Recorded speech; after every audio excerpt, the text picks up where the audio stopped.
Hello guys, tara, takbo! Gumising nga kami ng maaga ni Uni para sumama sa mini event ng Banana Run Club na pinangunahan ni Sir Mikey Reyes. Okay game, let's come into groups. Tara, let's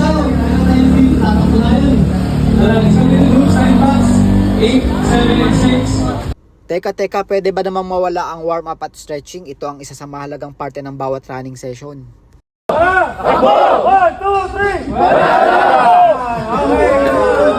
Bali ang rules ay tatakbo lang naman ng 5 kilometers ang lahat ng participants sa ruta na binigay ng BRC.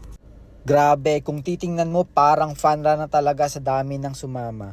Pero kami ni Uni, easy run lang. Kailangan ko kasi siyang i-train para sa breathing technique while running, para sa preparation sa next 10K race namin. Okay, bali natapos namin yung 5km pero ibang ruta kaysa dun sa ruta ng BRC, no?